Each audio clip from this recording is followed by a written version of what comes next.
All right, welcome back to the show. Today we're going to cover how we squaring our walls and build them on the ground. So we're going to cover putting our girts on, squaring our columns off our string lines, all that kind of good stuff. Before we get going, if you guys are interested in designing your own post frame home, building, shop, whatever the case is, reach out to us, Design at Mr. Post Frame. We have a whole process that we can take you through to make sure you get buildable plans by a builder.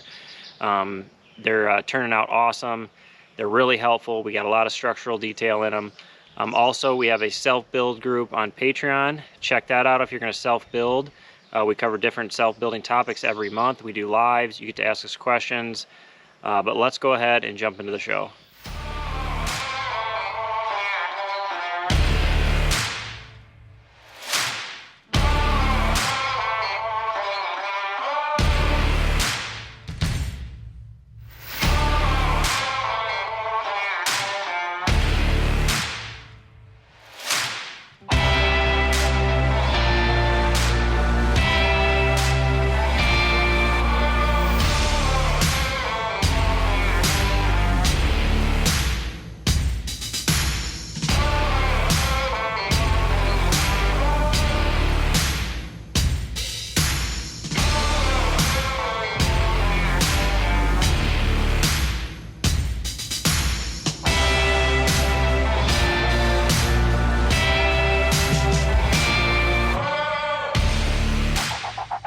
All right, you can see this wall is all laid out. We're nailing it off where it needs to be nailing. And then I'm going to take you through how we lay out a wall and get all our girts on there, square it, all that kind of good stuff. But this building's only 36 foot wide. It's got 19 foot sidewalls. So we built one wall, and then these columns will get laid on top of this one. And the first wall is going to have to be lifted from the outside, but I like to get all the walls built before we raise any. So just reduces the amount of time that the walls are freestanding.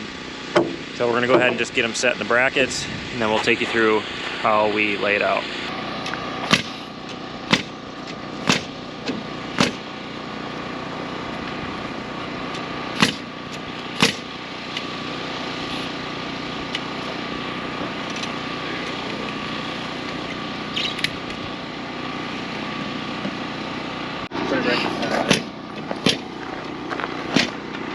Yep. So center it. So we're gonna start setting these in the bracket. We have our 8-foot marks on the piers. We're just double checking here at the bottom. So we're exactly 96 inches from our string line to the center of this column. We're framing these walls on the ground and we do not have our corner column in place. We will take our measurement off the string line, and our string line is set to the outside edge of the girt. So if you don't have your corner in, you got to use your string lines. If I can get good marks in my concrete, I can use those marks. If you've ever seen me use my trowel to make the mark where the outside edge of the building is. Now we can go up there, measure off our string line, and make sure that's 96 inches to the center. Just to get them close, when we start laying all of our girts across, we will double and triple check as we move across that we're staying on target. All right, so as we go across setting these in, we're just going to make sure our bottoms are, measure what center to center is, which should be roughly 96 inches, give or take. You can never make this exactly perfect. You can get it pretty close, so we're exactly 96 down there. So I'm just going to put my tape over that column,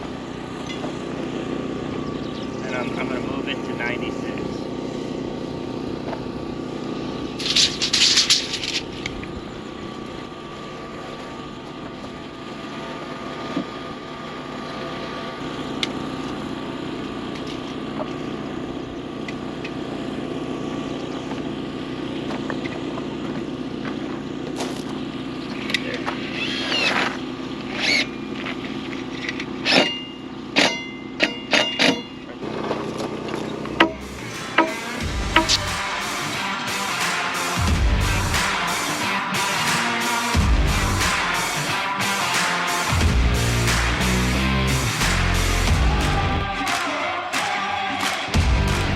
So guys, when I'm checking to make sure that these columns are equal distance, top and bottom, I'm making sure that I line my tape up.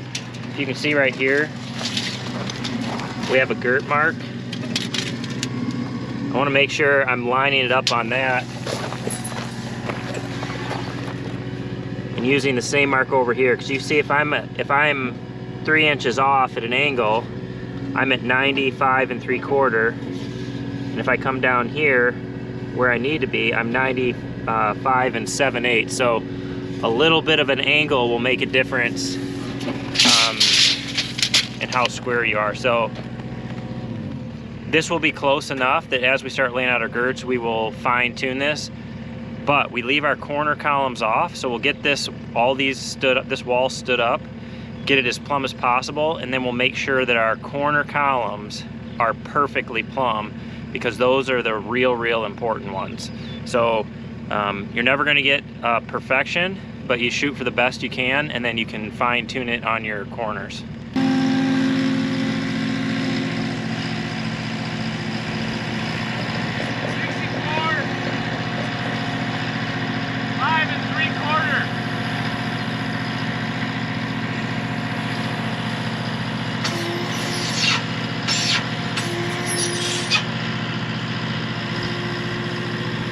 Yeah, 5 5/8. 64, 5 5/8. All right, now that we got all of our columns kind of anchored into our brackets, kind of initially kind of squared up, we're going to start laying out our girts, and then we will just work from one end to the other, measuring from column to column, making sure the measurement at the top and the bottom between the columns is the same. So we start off the string line. I know that I'm exactly 96 inches from my string line at the bottom to the center of my column. So I know that as long as I keep that the same up top, we will be good all the way across. And like I said before, we'll leave our corner columns out till we get the wall stood, plumbed, and then we'll fine tune those corners. So the first thing I did is I measured from the center of this column to my string line, which is 96 inches. So we leave our girts short on our sidewalls, and then we'll run our end wall girts 1.5 inches long, so we create that corner. So since I know it's 96 inches, I'm gonna subtract 1.5 inches. So all I'm gonna do is hook on here,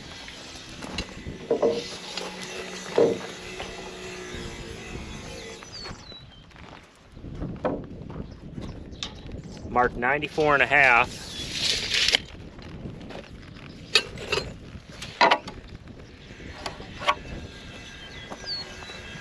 and then that gets lined up in the center of this column. By doing that on all of these, then I will get my next measurement from the center of this column to the center of that one, and then I just have to measure over from there and make sure it's the same, and then line that up with the center. And then we should be good all the way across doing that. So Jake is going to be doing that on all those. There's 4 of them. Then the ones that are in between that are staggered, all we have to do is line them up in the center, attach this end, then I'm going to get my measurement from the center.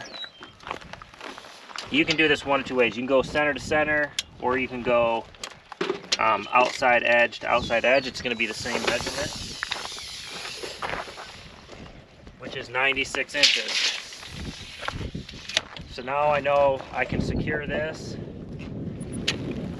I can either measure over, mark on my board 96 inches, or I can move the column, but it's going to be pretty close the way it is because we've already initially squared these up. So we can get those, get all these screwed in.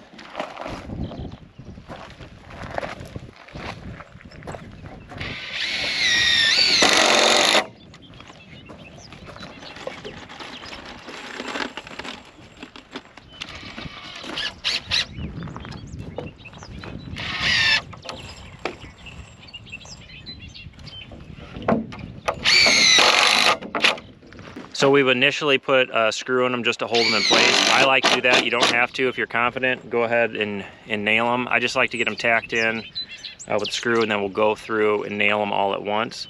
And this is only one way to do it. You could honestly, you could measure all your centers and pre-cut all your boards if you wanted.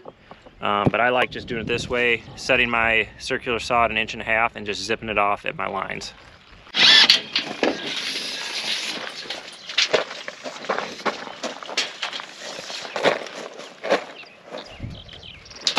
this one's the one that's really kittywampus.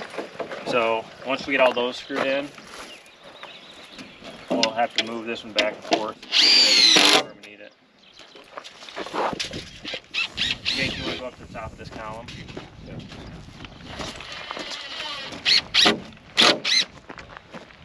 So this column's got a little bit of a wave in it, so we want to get it as close as possible, so we'll work from the bottom up. So we need to go that way, Jake, about an 1/8 hair more. Hit it with your hammer. Right there. So now I know this one is where it needs to be.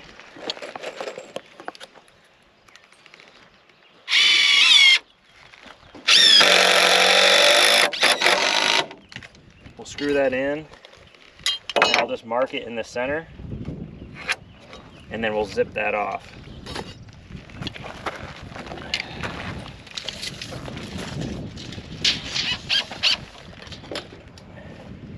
All right, it needs to go back that way, Jake. Yep.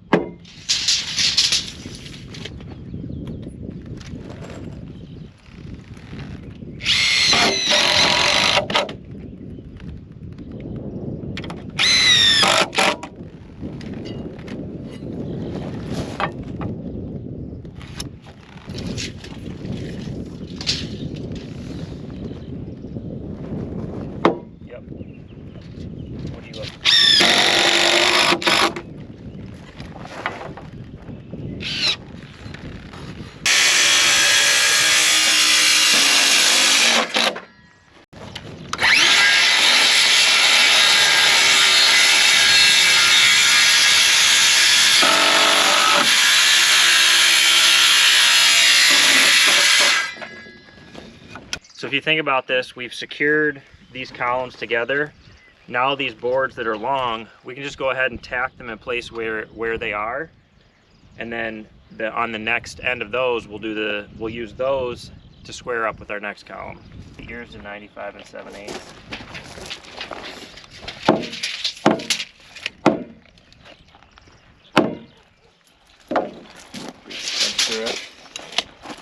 So this column right here has a pretty good curve to it, so you can do one of two things: get the one below it and above it in the right spot. So you can get the one above and below it in the right spot and just leave it, or once you get this one secured, you can always wedge to try to straighten it. It's really not that big of an issue. It's off about 1/8 inch, and we're just going to go with it.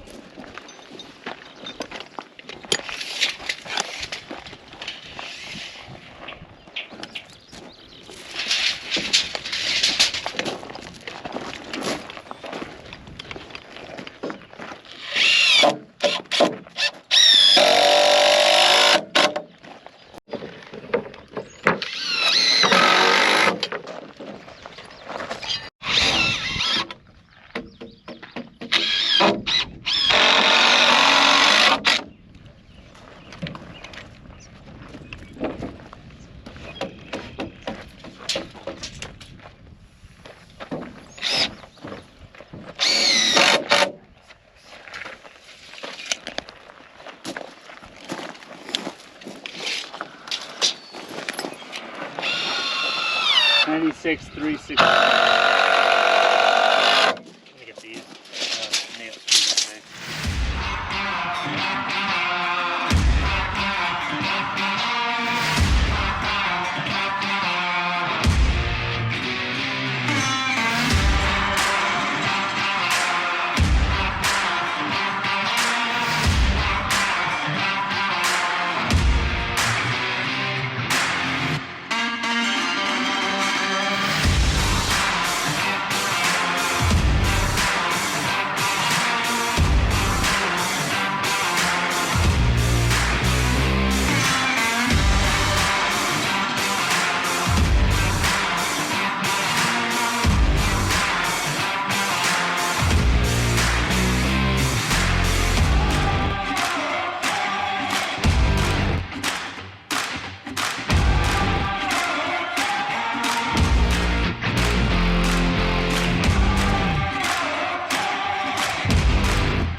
So I'm not sure what that took us, maybe 30 minutes, you think, Justin?